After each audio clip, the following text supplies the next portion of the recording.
గుంటూరు జిల్లా బాపట్లలో దివ్యాంగుల సంక్షేమానికి మరొక కీలక అడుగు పడింది. రాష్ట్ర ప్రభుత్వం పటిష్టాత్మకంగా చేపట్టిన దివ్యాంగ శక్తి పథకాన్ని స్థానిక ఎమ్మెల్యే వేగసేన నరేంద్ర వర్మ రాజు ఘనంగా ప్రారంభించారు. ముఖ్యమంత్రి నారా చంద్రబాబు నాయుడు స్ఫూర్తితో ప్రారంభమైన ఈ కార్యక్రమంలో దివ్యాంగులతో కలిసి బస్సులో ప్రయాణించిన ఎమ్మెల్యే వారి సమస్యలను స్వయంగా తెలుసుకున్నారు. ఈ వినూత్న కార్యక్రమం బాపట్లలో విశేష స్పందనను రాబట్టింది. ఇక్కడ మన రాష్ట్రంలో ఇది స్త్రీలకు కానీ మీకు కానీ దివ్యాంగులుగా ఉన్న మీకు కానీ ఇలా ఉచితంగా ప్రయాణం ఎప్పుడూ లేదు, మనం చరిత్రలో లేదు. ఈరోజు మీకు కూడా ఫ్రీగా ఇచ్చి చంద్రబాబు నాయుడు గారు చరిత్ర సృష్టించారని చెప్పచ్చు. ఇక్కడ ఇంకో తమ్ముడు ఈరోజు ఎంతో సంతోషంగా ఉన్నారు. ఆ చిరునవ్వు చూస్తూ ఉంటేనే అర్థం అవుతూ ఉంది. చంద్రబాబు నాయుడు గారు నిండు 100 ఏళ్ళు బతకాలయ్యా అని వీళ్ళు చెబుతూ ఉంటే అసలు నాకు సంతోషానికి అవధులు. నిజంగా ఇది గొప్ప పరిణామంగా వర్ణిస్తూ ఇటువంటి దివ్యాంగులతో పాటు బస్సులో ప్రయాణం చేసి ఈ మొదటి రోజు వీళ్ళకి ఆశీస్సులు అందించడమే కాకుండా తోడు నీడగా మేముంటాం, మీకు ఏ ఇబ్బందులు వచ్చినా రాని నేను తెలియజేశా. ఇప్పుడు ఈ దివ్యాంగుడికి అయితే ఒక ఇది లేదు,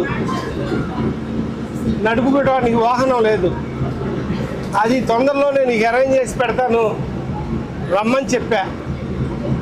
ఎలక్ట్రిక్ కానీ మామూలుది కానీ ఏది అవకాశం ఉంటుందో చూసి వీళ్ళకి నేను ఎలక్ట్రిక్ వాహనం ఇవ్వడానికి ప్లాన్ చేస్తానని తెలియజేస్తున్నా.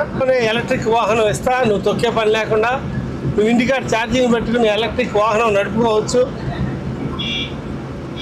ఈ విషయంలో నువ్వు సంతోషంగా ఉన్నావా? అలాగే దీంతోపాటు గుంటూరు జిల్లా తెలుగుదేశం పార్టీ ప్రెసిడెంట్ సరగల రాజశేఖర బాబు గారు, అలాగే మహిళలు టౌన్ పార్టీ ప్రెసిడెంట్ మరియు చాలామంది ఆర్టీసీ డిపోకు సంబంధించిన ఉద్యోగస్తులు, అధికారులు మరియు దివ్యాంగులతో పాటు ఈ ప్రయాణం నేను సాగిస్తూ ఉన్నా. నిజంగా ఆర్టీసీ బస్సు ప్రయాణం సురక్షితం అని ఎందుకు చెబుతున్నారా అనుకున్నా. నాకు ఇప్పుడు అర్థమైంది ఆర్టీసీలో బస్సు సౌకర్యం ఎంత సుఖం అని. ఈ అవకాశాన్ని దివ్యాంగులు అందరూ సద్వినియోగం చేసుకోవాలని, ఈ అవకాశం దివ్యాంగులకు కలగజేసినందుకు నియోజకవర్గ బాధ్యుడిగా, నియోజకవర్గ ప్రజాప్రతినిధిగా మా బాపట్ల నియోజకవర్గం మహిళల తరఫున అట్లాగే దివ్యాంగుల తరఫున నారా చంద్రబాబు నాయుడు గారికి ధన్యవాదాలు, నమస్కారాలు తెలియజేస్తాను. హాయ్ వ్యూయర్స్, ఈ వీడియో మీకు నచ్చినట్లయితే లైక్ కొట్టి షేర్ చేసి వైకే టీవీని సబ్స్క్రైబ్ చేసుకోండి.